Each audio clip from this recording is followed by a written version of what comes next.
I think somewhere the voters of India are repeatedly sending this message across. There is no other way. There is no other way to put this but to say the Congress party is a kiss of death for its alliance partners. और कोई तरीका नहीं है इस बात को कहने का, चाहे वो बिहार हो, चाहे वो हरियाणा है, महाराष्ट्र है, जहां कांग्रेस अपने आप लड़ना चाहती है, वहां पे कांग्रेस बीजेपी से दो दो हाथ नहीं कर पाती है। जहां पे कांग्रेस एक अलायंस के साथ चलना चाहती है, वहां पे कांग्रेस उस अलायंस को पुल डाउन करती है, इंक्रीमेंटल वोट शेयर आगे नहीं लेके आ पाती है। तो कोई भी ये सोचेगा कि साहब मैं फिर कांग्रेस के साथ चल के करूं क्या? लोकसभा इलेक्शन का हाई और उसके बाद मल्टीपल विधानसभा इलेक्शंस में the performance of the Congress party has left a lot to be desired. In Bihar, in straightforward terms, I think somewhere Rahul Gandhi lost the plot, he lost interest.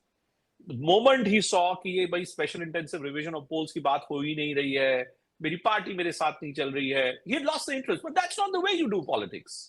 आप भारत में इस तरीके की राजनीति आप नहीं कर सकते, जहां पे आप ये बोलें कि साहब अगर मेरे हिसाब से नहीं चलोगे तो मैं तुम्हारे लिए प्रचार ही करने नहीं आऊंगा। भाई नीतीश कुमार जहां देख रहे थे कि बीजेपी उनका गड्ढा खोद सकती है, लेकिन नीतीश कुमार ने पहना काम किया। नीतीश कुमार ने कभी भी उन्होंने जो स्टीयरिंग व्हील होती है ना, उस स्टीयरिंग व्हील पे से और उस एक्सीलेटर पे से उन्होंने अपना ध्यान नहीं हटाया। कांग्रेस पार्टी इन्हीं सब चक्कर में पड़ी रह गई। अब कांग्रेस पार्टी के कौन है वो अभी जो उनके सलाहकार थे, जो बिहार उनका जाके देख रहे थे, वो आंध्रा के जो महारथी जो आए हुए थे। अब ये कोई तो पूछेगा भैया कि ये कौन लोग हैं, तुम इनको कहां से उठा के ले आते हो? मतलब आप किसी को किसी प्रदेश से उठा के ले आए कि आप हमारे प्रभारी हैं। और कांग्रेस में बता दूं, मैं बड़े जिम्मेदारी के साथ ये बात रखना चाहता हूं, for all the central leadership of the Congress party, you need to understand this, that your observers are busy taking alleged benefits from people in states where your stakes are consistently going down. ये हो गई आपकी हालत, और आप फिर भी बार बार आप लोग वही मिस्टेक्स करते रहोगे तो कैसे चलेगा? अशोक गहलोत को आना पड़ा था, ये जनता देखती है, लोगों को ये पसंद नहीं आता है।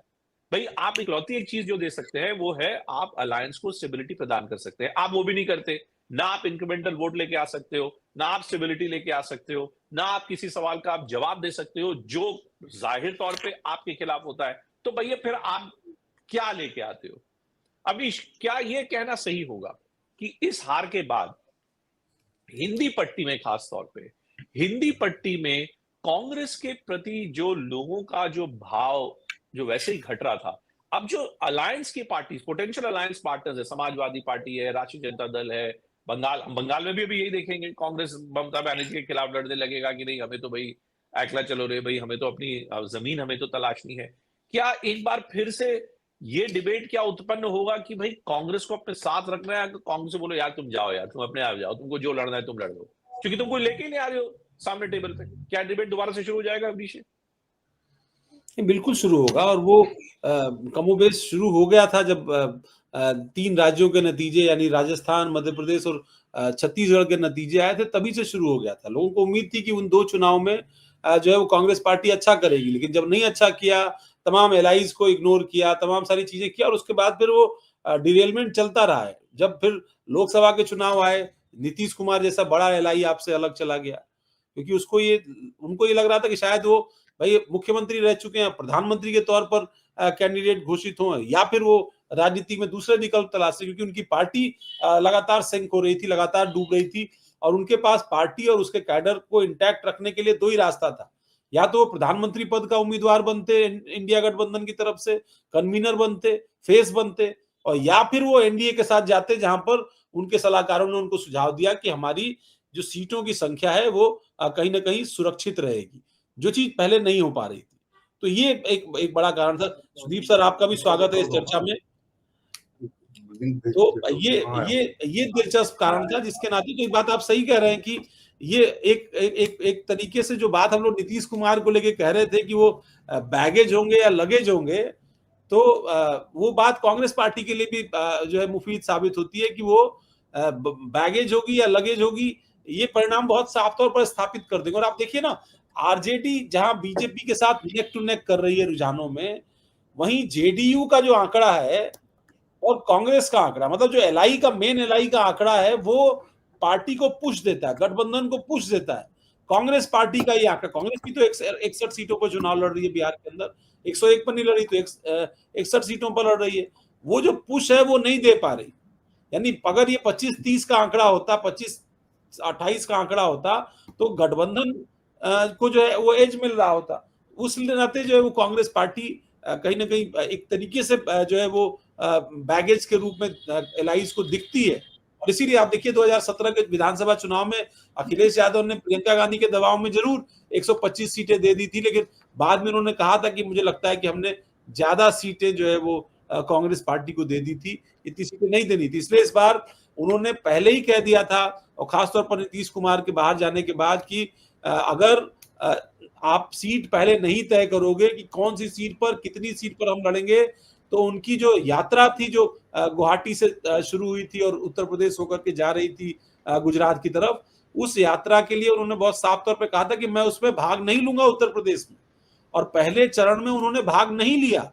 वो आखिरी चरण जब आगरा की तरफ यात्रा पहुंची, तब वहां जाकर के रणनीतिकारों ने तय किया कि नहीं भाई, आप जैसे चाहते हो वैसे होगा, और ज्यादातर सीटों पर क्लैरिटी जो है वो आई। उसके बाद जाकर के वो उस यात्रा में शामिल हुए अखिलेश यादव, उससे पहले वो नहीं शामिल हो रहे थे। तो ये सारी चीजें हैं जो कांग्रेस पार्टी को बार बार मुश्किलों में डालती है। लेकिन मुझे लगता है कि वो आदत है कि जाति नहीं वाला स्लोगन है ना, वो कांग्रेस पार्टी को भी मुझे लगता है कि वो जो आदत है वो जाति नहीं है, और उसका नतीजा गठबंधन को भी भुगतना पड़ता है और खुद भी। लेकिन ये जो पूरा टोटल रुझान अभी आ रहा है, इसमें मतलब सिर्फ कांग्रेस पार्टी तो जो है वो है ही पोजीशन उसकी। हालांकि चूंकि सीमांचल और सब इलाके भी बिहार में है जहां पर उसका कोर वोटर ज्यादा बड़ी संख्या में है, तो उस नाते उनके आंकड़े तो डबल डिजिट में आ सकते हैं, लेकिन गठबंधन को वो एज नहीं मिल रहा। और ये एक बड़ा चैलेंज है कि गठबंधन अगर, मतलब अगर आरजेडी का परफॉर्मेंस 80-90 से कम होगा, तो वैसे ही संभावना चुनाव में खत्म। तो अगर आरजेडी 90 सीटें 100 सीटें नहीं जीत रहा, 43 में, तो सरकार बनने का तो फिर सवाल ही नहीं उठता है। भूपेन जी,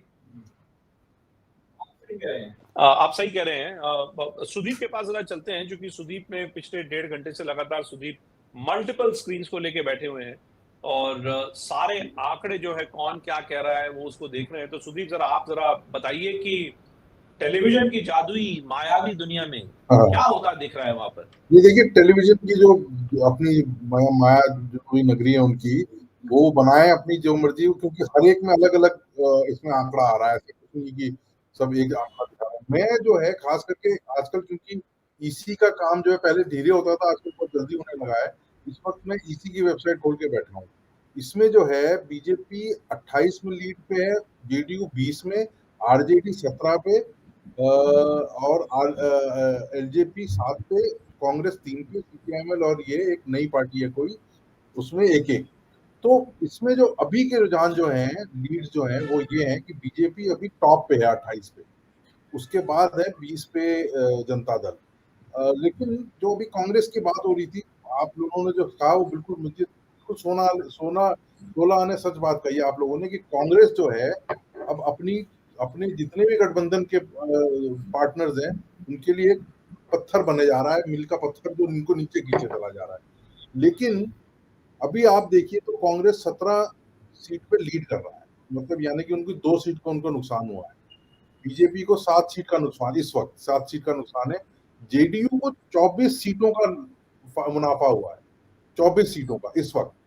और इसमें आरजेडी को 21 का भी नुकसान है।